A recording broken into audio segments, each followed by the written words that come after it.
नमस्कार दोस्तों, मैं मास्टर पवन श्रीजी क्लासेज के ऑनलाइन प्लेटफॉर्म पर आपका तहे दिल से स्वागत करता हूं। चलिए शुरू करते हैं। देखिए मेरे दोस्तों, मैं आपके सामने श्रीजी क्लासेज के माध्यम से, किसके माध्यम से जी, बिल्कुल श्रीजी क्लासेज के माध्यम से एक नया प्लेटफॉर्म, एक नया मंच लेकर आया हूं, जिसमें हम और मैं, और नॉट ओनली मैं, हम और मैं आपके सामने गणित की, मैथमेटिक्स की जितनी भी समस्या है उनका चुटकियों में सॉल्यूशन निकालेंगे। बिल्कुल चुटकियों में सॉल्यूशन निकालेंगे। देखिए दोस्तों, हम शुरू करते हैं मैथमेटिक्स।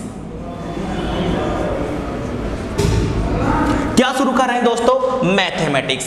अगर मैं गणित की बात करूं तो बिल्कुल जितने भी मेरे दोस्त हैं, जितने भी मेरे भाई हैं, सबको किसी ना किसी रूप में, किसी ना किसी तरीके से गणित में समस्या रहती है। क्या रहती है बच्चे? बिल्कुल समस्या रहती है। इन्हीं समस्याओं का हल निकालने के लिए आपका भाई, आपका दोस्त आपके बीच आया है। चलिए देखिएगा।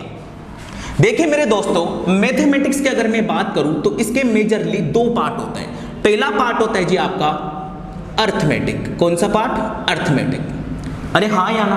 अर्थमेटिक मैथ, यानी कि अंक गणित। पहला वाला पार्ट होता है बच्चे आपका अंक गणित, और दूसरा वाला पार्ट होता है जी आपका एडवांस। दूसरा वाला पार्ट होता है आपका एडवांस पोर्शन। चलिए सर, अगर मैं अर्थमेटिक की बात करूं तो इसमें दो ही ऐसे टॉपिक हैं जिनको अपने को बिल्कुल अच्छे तरीके से पढ़ने की जरूरत है। कौन कौन से हैं? चलिए देखिए।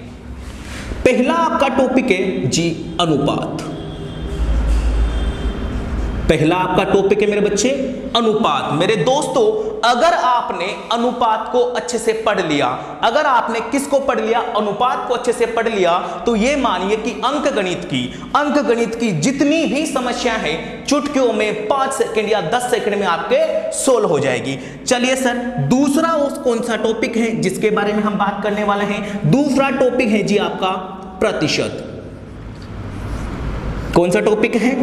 प्रतिशत। अच्छा, प्रतिशत और अनुपात, सर ये टॉपिक होते हैं? अरे मेरे दोस्तों, ये टॉपिक नहीं, ये तो गणित की जान होते हैं। ये टॉपिक नहीं है, ये गणित की जान है। अगर इन दो को अच्छे से कर लिया तो आपका सारा का सारा मैथमेटिक्स बिल्कुल एक अलग ही वे में चलेगा, एक अलग ही सोच के साथ चलेगा। तो मैं मास्टर पवन अब आपको पढ़ाने जा रहा हूं अनुपात के कुछ नियम। चलिए जी।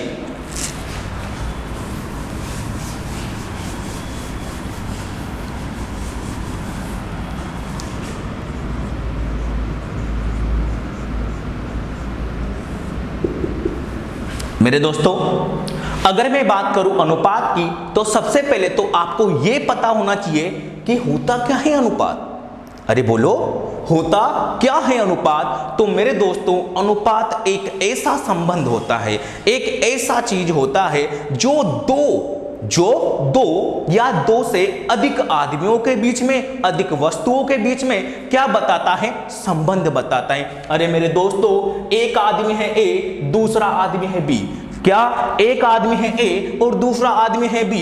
इस ए का इस बी के साथ, इस ए का इस बी के साथ जो भी संबंध है उसको कौन बताएगा? अनुपात। उसको कौन बताएगा? अनुपात। और इसी को इंग्लिश में बोलते हैं जी रेशियो। अरे समझ में आया कुछ?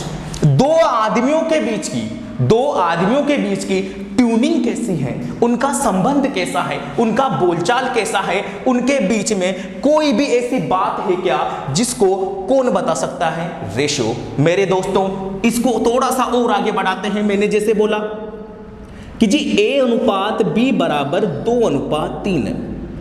मैंने क्या बोला कि A अनुपात B बराबर 2:3 है। इसका सीधा सीधा मतलब क्या होता है?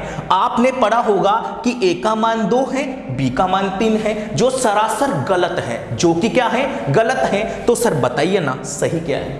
तो उसी के लिए हम आए हैं। देखिए सर, यदि इसका मान कैसे पढ़ते हैं? यदि A का मान 2 है, इसका मान कैसे पढ़ेंगे बच्चे? यदि A का मान 2 है तो B का मान कितना होगा? 3 होगा। यदि A का मान 2 है तो B का मान 3 होगा। यदि A का मान 4 है तो B का मान 6 होगा। यदि A का मान 40 है तो B का मान 60 होगा। अरे समझ में आ रहा है क्या?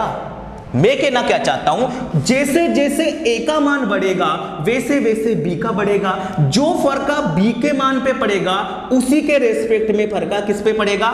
ए पे पड़ेगा। तो क्या ये वाला इस वाले पर आधारित है या ये वाला इस वाले पर आधारित है क्या? अरे बोलो ना यार कि ये वाला और ये वाला या ये वाला क्या दोनों एक दूसरे से रिलेटेड है? अगर दोनों एक दूसरे से रिलेटेड है यानी कि इनके बीच में कोई ना कोई संबंध है। अरे हाँ या ना? और इस संबंध को ही क्या बोलते हैं? अनुपात। क्या बोलते हैं बच्चे? अनुपात। इसका मतलब क्या हुआ कि अगर आपके पास में कोई नंबर था जिसको मैंने बोला कि 2:3 है, अगर आपने इस वाले नंबर को, किस वाले नंबर को? इस वाले नंबर को 10 से मल्टीप्लाई कर दिया। किससे मल्टीप्लाई कर दिया बच्चे? 10 से। तो ये 2 को 10 से मल्टीप्लाई किया तो कितना है जी? 20। तो आपको इस वाले नंबर को भी, किस वाले नंबर को? इस वाले नंबर को भी किससे मल्टीप्लाई करना पड़ेगा जी? 10 से। अब आप समझ गए होंगे सर इसको क्यों कर रहे हो? इसको यूं कर रहे हैं बच्चे क्योंकि ए के बीच में और बी के बीच में संबंध है। ए के बीच में और बी के बीच में क्या है? संबंध है। और इसी संबंध की वजह से अगर इसको 10 से गुणा किया तो इसको भी किससे गुणा करना पड़ेगा? 10 से। तो यहां पर आपका बन जाएगा 20 और 30। अच्छा, आप अनुपात लगाओगे तो वैल्यू तो वही आएगी, 2:3। तो ये कुछ छोटी सी बातें थे, इनको लेके अपन कल डिस्कस करेंगे, आगे के वीडियो में डिस्कस करेंगे। चलिए, नमस्कार।